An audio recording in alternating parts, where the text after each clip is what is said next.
Hello, everyone, and welcome to the podcast, Little Losses Everywhere, and some big ones too. I'm Jan Lundy, your host. I'm a grief support specialist and educator, a spiritual guidance counselor, and the director of the Metta Center. Thank you for joining me today. I'm excited for this premiere podcast to have somebody who is premier in the field of grief and loss and compassionate care, Ashley Davis-Bush. Welcome, Ashley. Oh, thank you so much. I'm so delighted and honored to help you launch your podcast and be here with you today. Thank you so much. Let me just let the listeners know a little bit about who you are first. You are a psychotherapist, a spiritual director, and a grief counselor. And you have served others in this capacity for over 35 years, well experienced, seasoned, and you're also the author of 10 wonderful books. I have many on my shelf. And I found you through a course I was taking through the Graduate Theological Foundation. One of my professors was using your book, Transcending Loss, as a text. And I also continue to use that book today as a text with my grief companion training program because I think it's really one of the best ones out there. And so thank you so much. You're welcome. Always happy to share it with people. And I'll mention your newest book, also Light After Loss, a spiritual guide for comfort, hope, and healing. So today you and I talked about discussing non-death losses. And so so everyone's prepared what we're going to talk about today. These are all of the losses that any of us might go through from the beginning of our life until the end of our lives that need attention. And yet we have a culture that is often avoidant and maybe even discourages us from paying attention to, or at least recognizing what these losses are. So I'd like to start out by asking you about non-death losses and what you see people navigating today and what they need in terms of support, guidance, either through formal counseling or spiritual direction. Yes. Well, loss is absolutely woven into our lifespan all the time, into our daily span. And yet we don't like to really take a look at it or acknowledge it. So I'm glad you're bringing this up as a topic for us to address and to honor. And I actually had this experience this morning. So here's a little example. My phone updated its software. And as a result, when I got on it in the morning, I could hardly navigate it. Everything looks different. The photos are different. The calculator's different. All the notifications are different. And I thought, here's an example. We're encountering losses all the time, from our phones updating to new software to needing to buy new technology every couple of years. But of course, in addition to that, we have things like growing up, our children growing up, aging, retirement, new jobs, letting go of old jobs, moving homes, saying goodbye to people who themselves are moving. End of a vacation is even a loss. I call it the post-vacation blues when you come home from a wonderful trip that's now over. So the idea of things ending and new things beginning is happening all the time.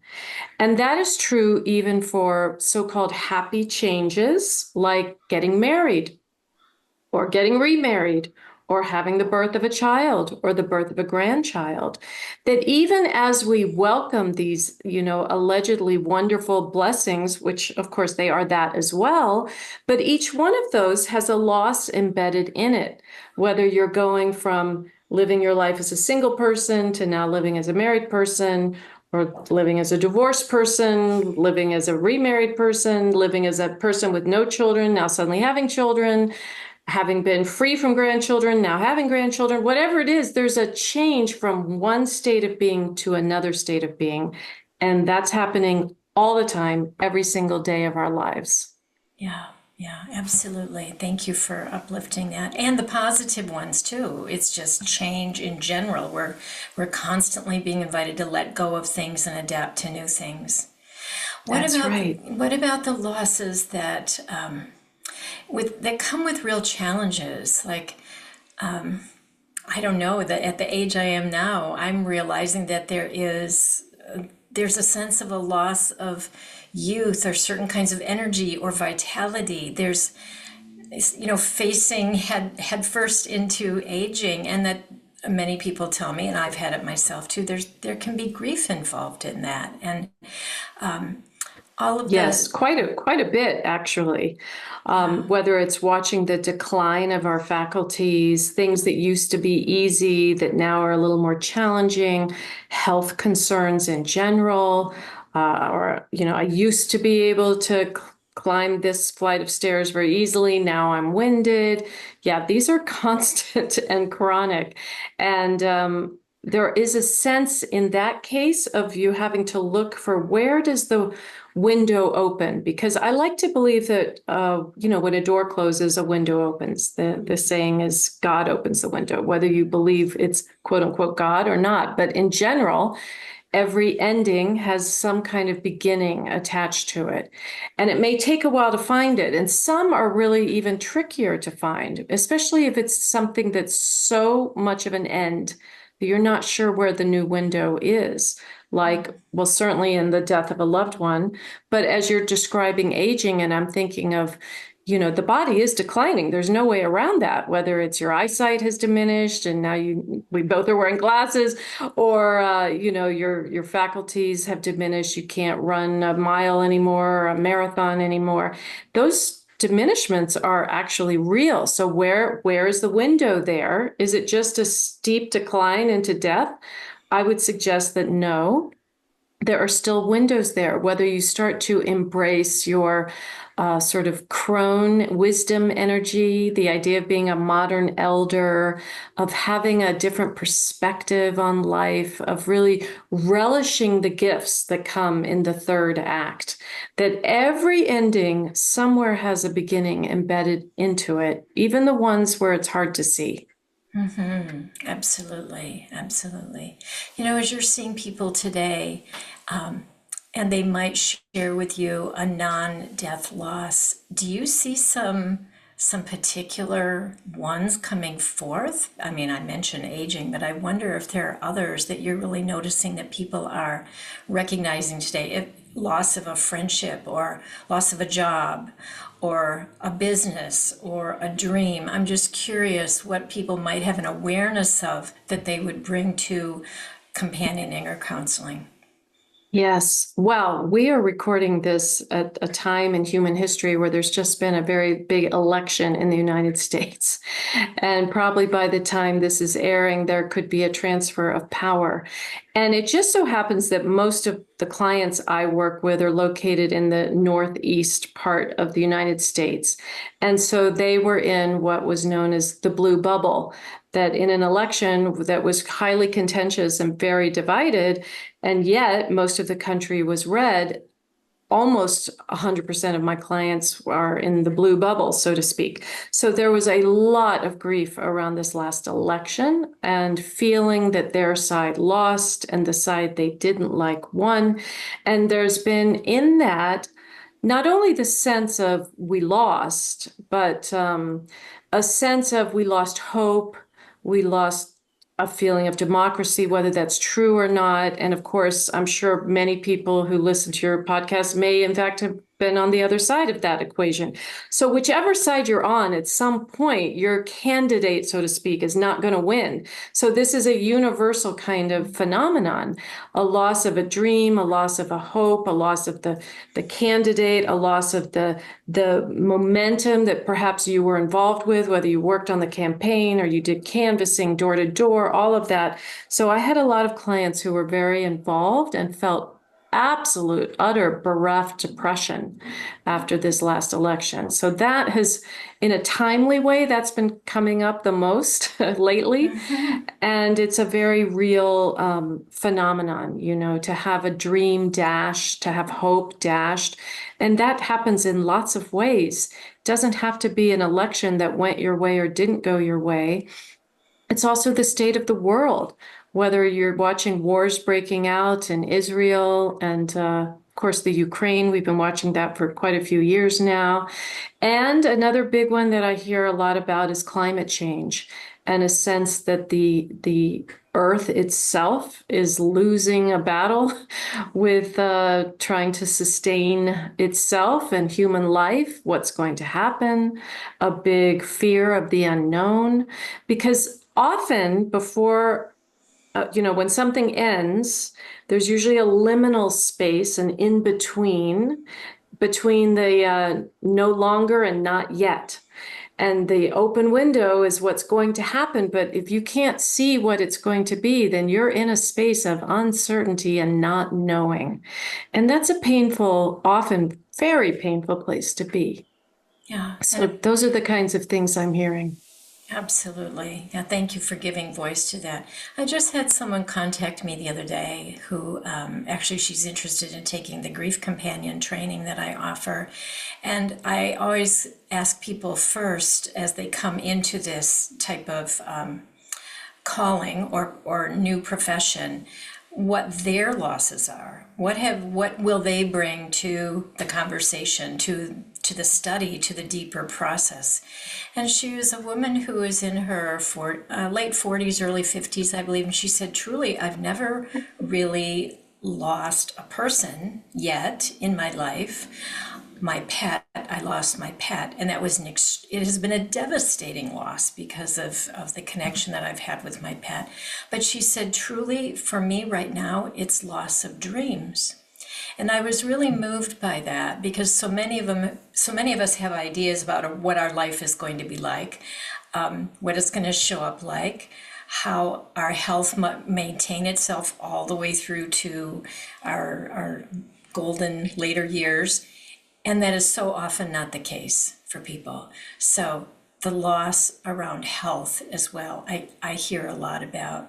I do hear about the disappointment in life, that life just didn't show up the way they thought it was going to, their life. And they have to pivot and they have to figure out things in a whole new way. And as you said, the uncertainty, the mystery of that, it can bring a lot of fear. It can even create greater health problems for people because of the stress of that too. So, Yes. you talked about, I'm wondering, are we having enough conversation around this? How do we bring this into the forefront? I saw this happen with the pandemic. There were just so many losses that happened through those years that we were navigating the pandemic. There were death losses, of course, but there were losses of relationships and families who were so divided and still have not reunited. The loss of Yes. business was not uncommon, especially if you were in certain business sectors, small businesses, especially in my town Absolutely. here. It was unbelievable how many stores and restaurants had to close because it's a fairly small town of like 17,000 people. So what I'm wondering Yes. is, Loss of freedoms also, whether it was you were required to wear masks in certain places. And, I was in Guatemala. I live in Guatemala half of the time, 6 months of the year. And I was in Guatemala during the major part of 2020. And they closed the airport from March 15th to September 15th. So there was the literal loss of ability to leave the country, to come and go, to travel. Masks were mandated, and we had weekend curfews where you could not leave your home from Friday night to Monday morning. And so the in this country, the losses in that at that time period were really extreme, quite severe. yeah, Now, what happened for me is that I did end up writing a book during that time because I was home all the time. And so yeah, there are always silver linings, I believe, in these losses. yeah, But you're right, the conversation around, sometimes you will find pockets of, like, let's say you've gone through a divorce, so you might be in a divorce support group, or if you're in a health crisis, maybe you're facing cancer, you might be in a cancer support group, or a grief support group for widows or mothers and fathers of children who've died. But you rarely get conversations about just the whole swath of what it means to be alive, and that loss and the accompanying possibility are endemic in our day-to-day living. It's actually the name of the game of being alive. And how do we manage that? Because if you manage it with resistance, you're going to have a lot more suffering. And if you manage it with a certain level of acceptance, you're going to flow more easily, flow like water. Yeah, it's true. And it does make me wonder about how do we continue to bring awareness to these? Is it to provide more opportunities for people to come together and talk about losses in general, or these losses that they're non-death related, but they're really significant because they alter our lives? So, I know there's more happening online. I think in terms of how we give ourselves permission and other people in our lives permission to talk about these things and to give voice to them.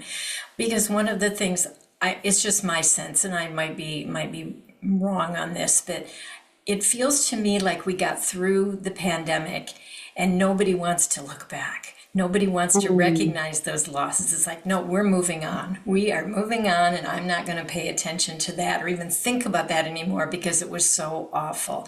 But the effect of doing that lingers, like you said, and it can stack up. It can become a carried grief if we haven't acknowledged it, which creates long-term suffering and difficulties that we might not even associate with what we went through, like depression that lingers, or anxiety that lingers, or stress-related health issues that continue to escalate because we're not paying attention to the deeper part of us that needs some processing.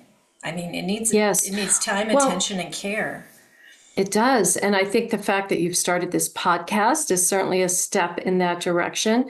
And it occurs to me that, we often have certain questions we might ask each other, such as at the new year, oh, what's your New Year's resolution?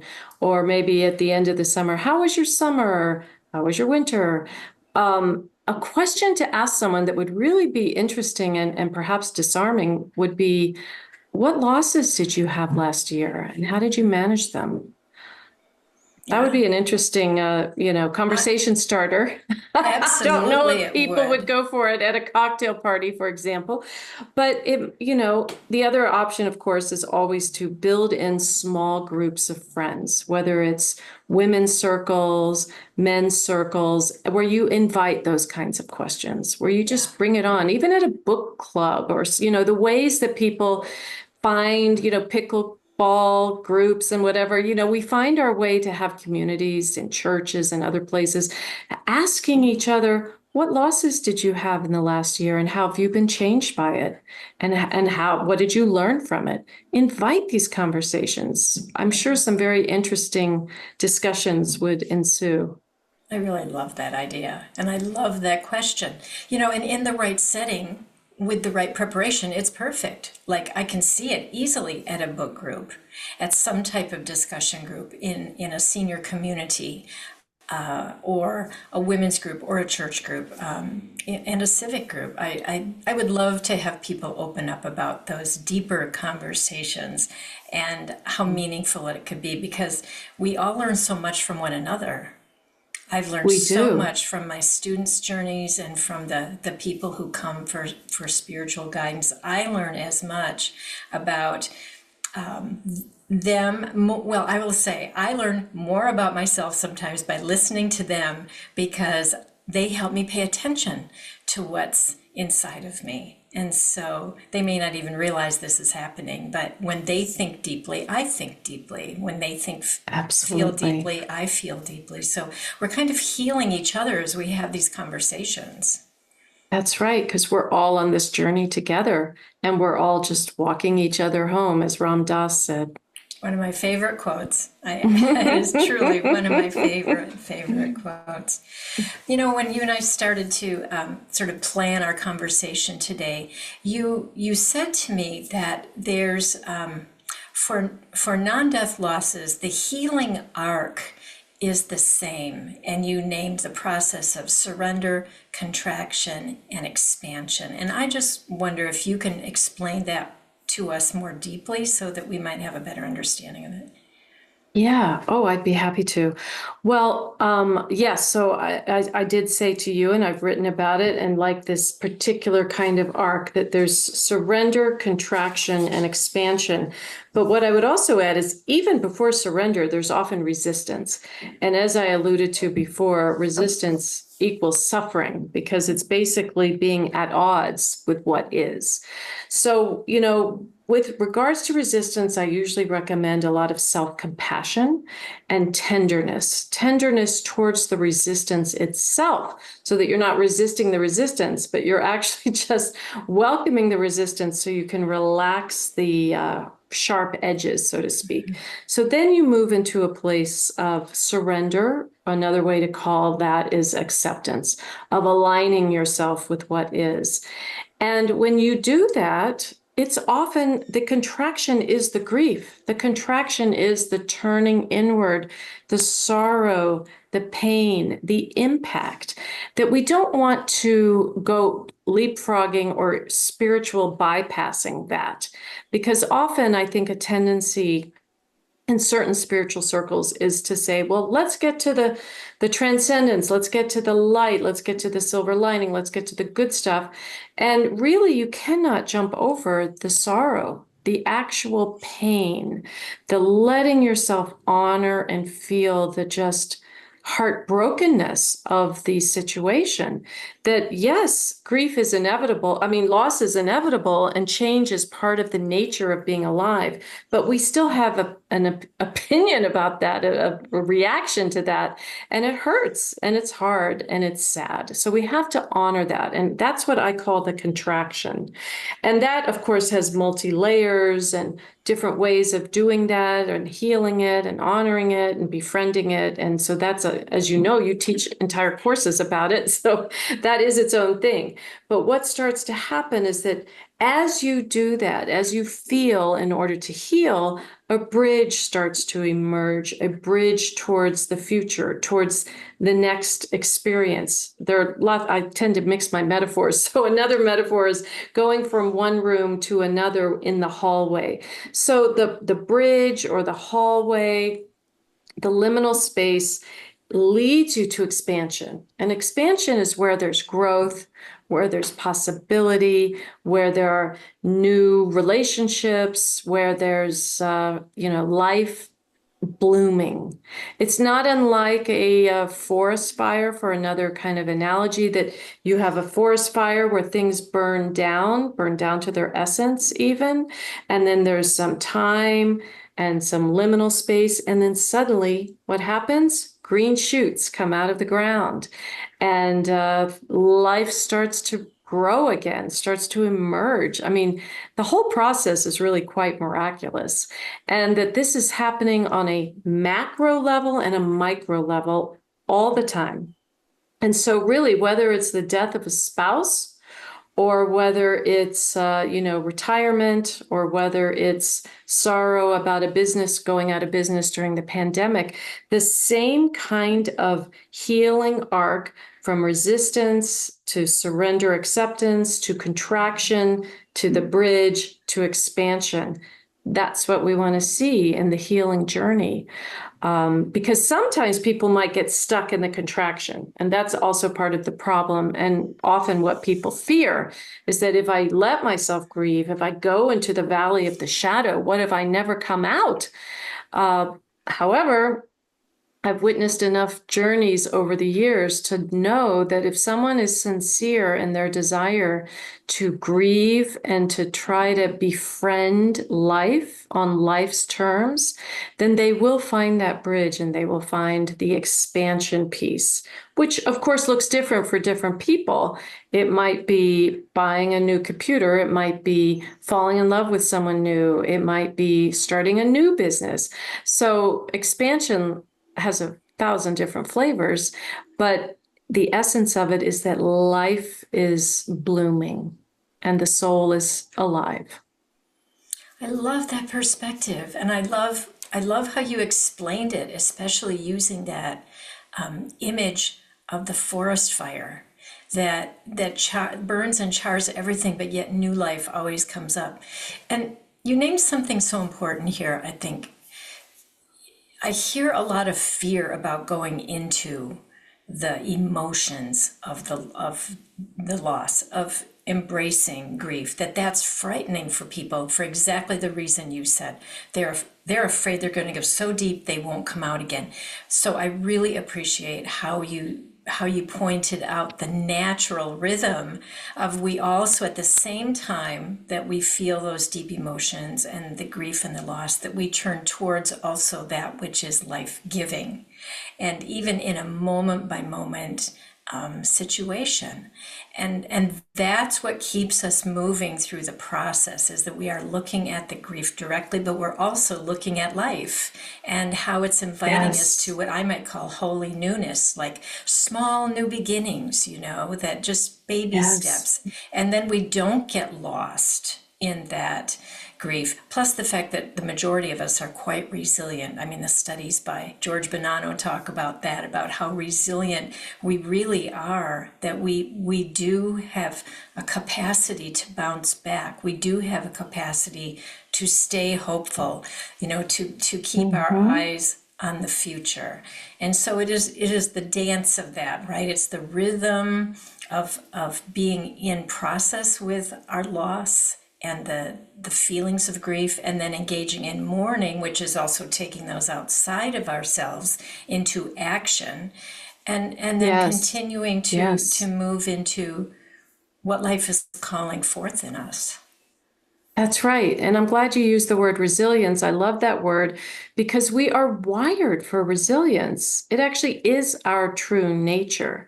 So if we kind of just let the process, do the ebb and flow like a tidal, the waves coming in and out, that is the true nature of what will happen. That is what is, if you trust that process, then we are resilient. And the other thing I want to mention is that the more you can befriend this rhythm, this idea that life by its very nature is full of endings and beginnings and losses and newness, that when you see each breath as an end, the breath came to an end, and then there's a new breath, or the end of a day, you will never see that day come again, whatever it was, October, December, or January of that year, it won't come again. It's the end of the day. As the sun goes down, that day has died. And then what happens? A new day is born. So every time you can just notice the rhythm of life, a flower that blooms, the flower that dies, a flower that reblooms, or the new, bud on the plant. If you can see it everywhere, then the big ones aren't quite as catastrophic or as frightening. When you just realize this is the nature of reality, people, we have to befriend it. It's all around, little and big. Make peace with it. It'll be okay. Yeah. Yeah. Thank you so much for that perspective. It's true. It's true. And we just have to step into the truth of that. And it's a very humbling thing as well as an empowering thing. And it's both and. It's the both. I'm a big believer in both and. Two things can be simultaneously true. I am too. The both and. It's just such a gift to be able to hold it all, to hold the loss and the sorrow with the joy, with the possibilities. And I think of that as deep spiritual practice as well, to be able to hold it all with a sense of equanimity and deep care and compassion for ourselves. Mm-hmm. I know you're familiar with the work of Francis Weller, I'm sure, and he's one of my favorites. And there's more and more conversation about the idea of ritual and doing grief rituals, either alone or with friends or a small group, or as Francis does, with gathering larger groups of people together in a community kind of setting. And I just wonder if you have some thoughts about the use of ritual when it comes to our loss, because we seem to be living in a time right now where our rituals they're not as prevalent as they used to be. and we don't engage in them as much Yes. as we used to. So, rituals? Yeah, rituals are beautiful ways to honor a loss, to shift energy. You see them naturally respond or, emerge when there's a tragic death and people bring things to the site where they bring the candles and the teddy bears and the roses and the this and the that. And there's a collective energy of wanting to share the sorrow. But rituals, as you just said, can be private or collective. And in the Mayan culture, which is really interesting, in Guatemala, as I mentioned, I'm here half the year, and there's a big Mayan influence here of the native indigenous people. And I've been to several Mayan ceremonies where they use fire, a sort of a fire pit, if you will, to be a ritual. And they have them at the beginning of every month. It's a full moon kind of ritual, but then they add them for every other thing under the sun, practically. They love rituals. And in the fire, there are all sorts of symbolic things going in, from candles and cigars, believe it or not, and flowers and sawdust, and all these symbolic things are going in. So I'm just a believer that start a fire, even in your own fireplace. And whether it's writing things down on paper and putting it in to burn it, to release it, to surrender it, don't be shy to have your own rituals. And I think the internet works in our favor. Or reading material, as you suggest, Francis's work. Read about rituals. Look online. What's a good ritual for X, Y, or Z? For my retirement, for the birth of a grandchild, for a home blessing, for a move, and find ways that people come up with their own ceremonies and then improvise. Do what works for you. Bring in a poem, play a song, put something in a fire, and let that be part of how you honor these passages in life. Yeah. Beautiful advice. Beautiful advice. Yeah. Well, I want to honor our time together today. We could talk for a long, long time, I think, and maybe down the line you'll visit us again. I want to offer you a final opportunity to say something about love. Really, the subtitle of this podcast is, love, loss, and life after life. What does all that we've talked about today in terms of grief and loss, what does it have to do with love? Mm. Well, love is the underpinning of everything, I would say. To me, love is another word for spirit or source. So love is everywhere. Love is infused into everything.